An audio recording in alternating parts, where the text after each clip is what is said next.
हमारे सामने उस लड़के ने वहाँ कहा कि वो 1500 गोली तैयार रखी हुई है, हमने ये बात आपको बताई। फिर उसके बाद जब आगे चले, हमारे आने के बाद महक भाई की गाड़ी के साथ उन्होंने बदतमीजी, और लोग आगे गाड़ी वापस करवाई। फिर उन्होंने जो है अभी चंबा में हमारे जो वकील साहब हैं रजनीश भाई, उनके साथ बदतमीजी की।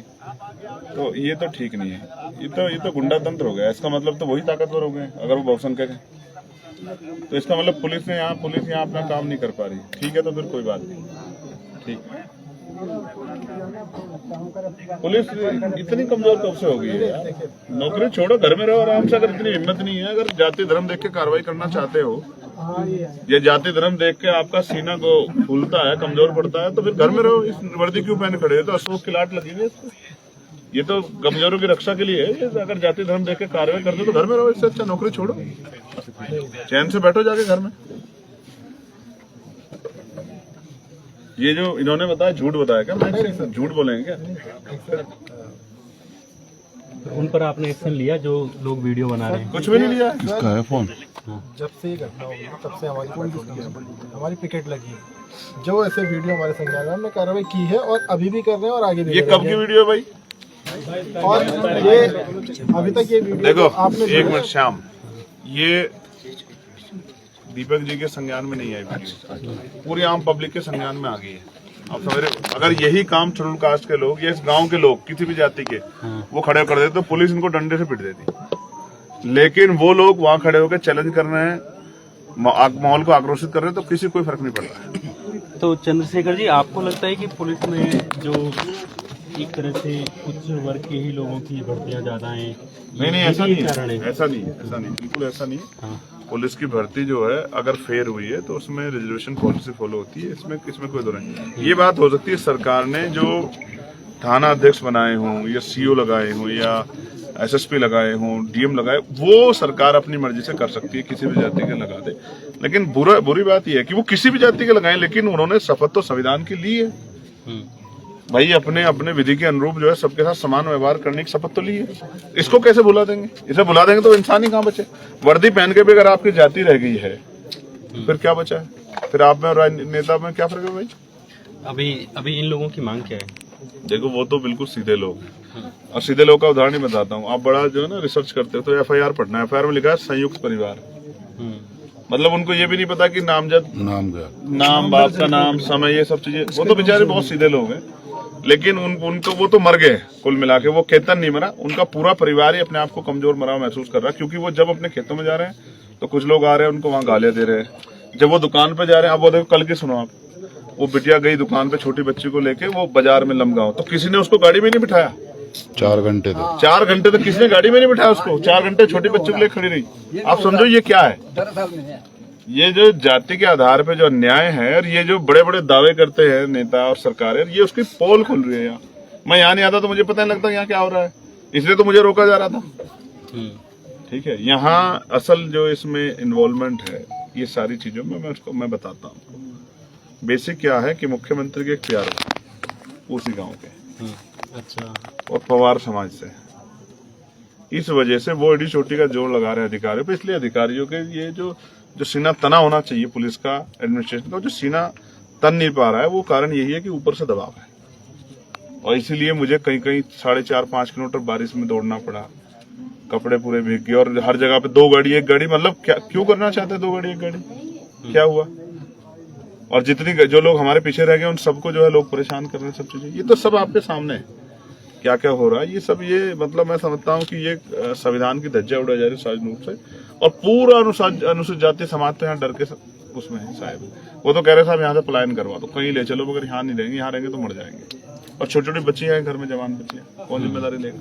और रास्ता देखा आपने, जानवर भी नहीं रहते ऐसे कोई उस पर। बहुत मुश्किल। अगर अर्जेंसी आ जाए तो आप नहीं जा सकते हो, और अगर किसी की शादी हो तो दूल्हा दुल्हन क्रॉस नहीं कर सकते इसको।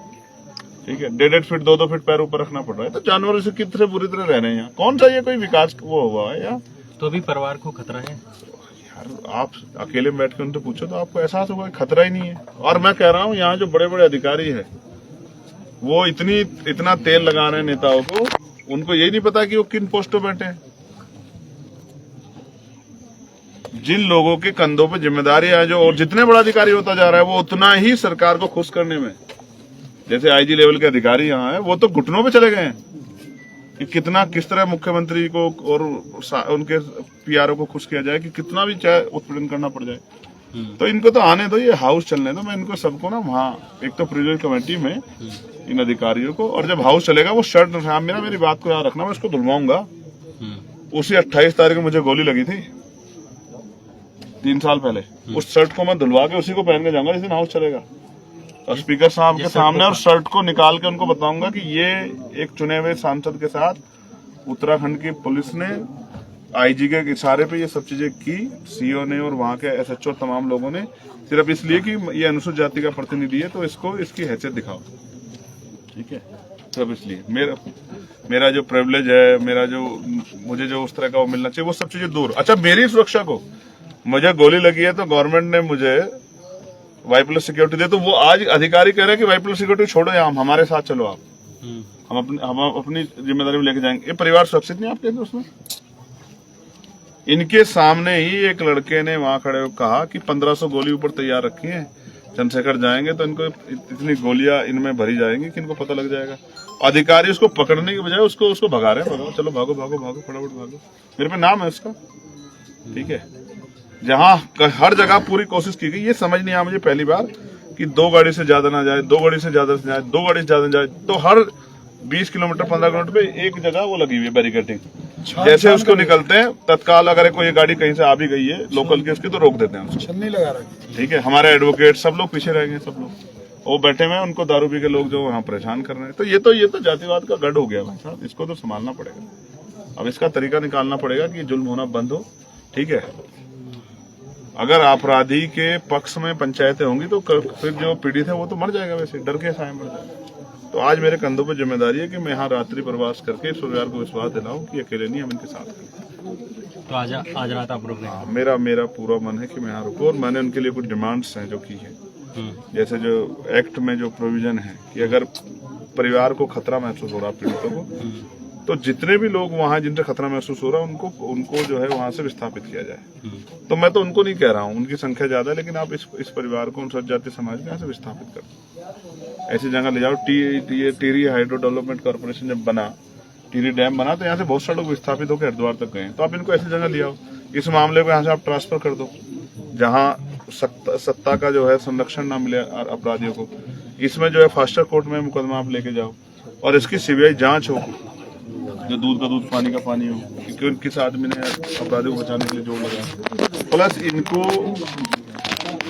एक भूमि जो है अपना घर चलाने के लिए इनको कृषि योग्य भूमि दी जाए, और साथ में एक रोजगार की व्यवस्था, क्योंकि 17 साल का एक जवान चला गया, 1 साल बाद वो बालिग हो जाता, कमा के अपने माता पिता को खिलाता, क्या पता वो क्या बनता पढ़ लिख के, डॉक्टर इंजीनियर IAS IPS वकील जज बनता।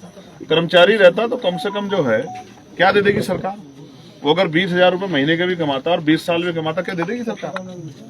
अभी तक परिवार को किसी मुआवजे की घोषणा हो गई? मुझे तो नहीं पता। मैंने परिवार से बात की थी, लेकिन उन्होंने मना किया कि कोई मुआवजा क्यों देंगे, ये तो अनुसूचित जाति समाज के लोग हैं, इनके लिए कहाँ से मुआवजा लाएंगे वो लोग? ये तो मुआवजा उनके लिए है, सरकार के लोगों के लिए। जब मैंने बात की थी तो मैंने पूछा कि CM की तरफ से कोई कॉल आया या नहीं, तो वो बता रहे थे कि आपके आने के बाद 1-2 कॉल इन्हें आई है, CM की तरफ से नहीं, लेकिन ऐसा कहा गया कि CM ऑफिस से या आसपास से। तो मैं तो कहता हूँ मुख्यमंत्री जी तो यहाँ के नेता हैं सबसे बड़े, उनको आके मिलना चाहिए परिवार, औरों को रोकने के बजाय खुद आके मिलना चाहिए, इनके साथ खड़े होकर कहना चाहिए कि चंद्रशेखर पे तो कुछ भी नहीं है अभी, वो तो सत्ता में भी नहीं, मैं तो सत्ता में हूँ, आप बताओ आपकी क्या डिमांड है, आपको क्या दिक्कत है, मैं उसको पूरी करूंगा। मुख्यमंत्री का यही फर्ज है, आप समझे। अगर कोई भय के, अगर इस प्रदेश में अनुसूचित जाति समाज के लोग भय के साए में हैं, तो मुख्यमंत्री का क्या फर्ज है कि वो जाए। मैं क्यों आया आप जानना चाहते हैं? इस घटना को, ये घटना 7 तारीख की, 7 तारीख की 9 तारीख की, कब की घटना? 7 की 9 की 8 की।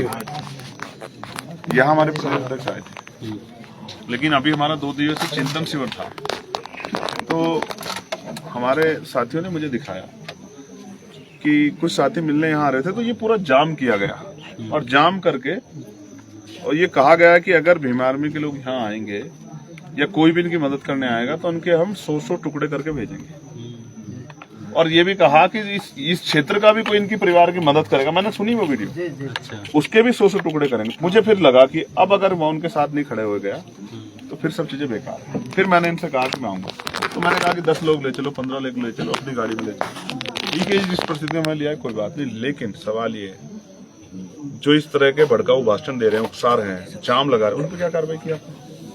क्यों पीड़ितों में भय ना पैदा हो, बताओ। बिल्कुल।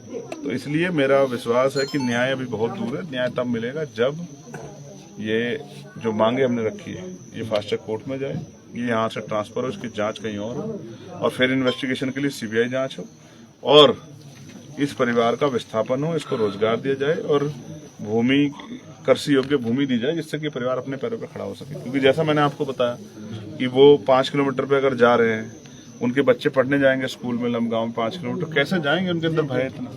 बिल्कुल। उनकी जहाँ दुकानें हैं वहाँ, ये तो एक तरह का बहिष्कार हो गया ना कि 4 घंटे अगर उनको गाड़ी नहीं मिली है, छोटे छोटे बच्चे हैं, उसको गोद में लेके अस्पताल गए तो मर जाए चाहे। तो ये तो बड़ा खतरनाक सिनेरियो इस समय। मैं बड़ा मतलब भय तो नहीं है, लेकिन मैं बड़ा दुखी मन से बात कर रहा हूँ कि ये तो सरासर जो है आजादी से पहले जैसी स्थिति है, और ये तो एक्सेप्टेबल नहीं की बात है। हिमांशु भाई बताओ क्या कहना है, बताओ। मौसम भाई जी बिल्कुल सहमत हूँ। लोकतंत्र सही का कभी धज्जियां उड़ाई जा रही है, 70 साल हो गए देश को आजाद हुए। तो इसमें तो मेरा एक कंसर्न है, और क्योंकि आप कवर करते हैं, पूरे देश को कवर करते हैं और बहुत रिसर्च करते हैं, तो आप देखो जाति व्यवस्था को समझना पड़ेगा। और जैसा मैंने आपको बताया, मुझे नहीं पता और मुझे फर्क ही नहीं पड़ता है कि किस जाति किस समाज। तो मेरा काम है, मुझे सुबह तनख्वाह आई, आपको पता है, मैं अपना फोन दिखा दूँ, मेंबर ऑफ पार्लियामेंट होने के नाते मुझे सुबह तनख्वाह आई, तो मेरी तो और जिम्मेदारी बढ़ गई कि मैं जाकर काम करूं। इन्हीं की वजह से तनख्वाह मिलती है ना मुझे तनख्वाह कहाँ से मिलती है? गरीब जनता के टैक्स के पैसे की, और उसमें भी मैं अनुसूचित जाति का प्रतिनिधि हूँ, रिजर्व सीट से जीत के आया हूँ, तो मैं तो इन्हीं का नेता हूँ, बहुजन समाज के लोगों का। तो मुझे तो तनख्वाह इनकी लड़ाई लड़ने की मिलती है। तो सुबह तनख्वाही तो मैंने तो तेल गिरवा ले, चलो निकलना है, 250 गाड़ी लेके चले थे हम, 250 गाड़ी। लेकिन परिवार से मिलना था तो हम 2 गाड़ी पे भी चले आए, इनसे हमने जिद नहीं की, ठीक है। लेकिन फैक्ट में हम लोग 250 गाड़ी घर से लेके चले, ठीक है। अब दिल्ली वाले लोग लगा लेंगे 250 गाड़ी कहाँ से आई, इनमें तेल किसका गिरा, क्योंकि उनको क्या पता है कि तेल कहाँ से गिरता है। तेल तो समाज गिरवाता है जब कोई लड़ने जाता है। हमसे बात करने के लिए बहुत बहुत धन्यवाद। धन्यवाद आपका भी, आपने हिम्मत जुटाई और आपके लिए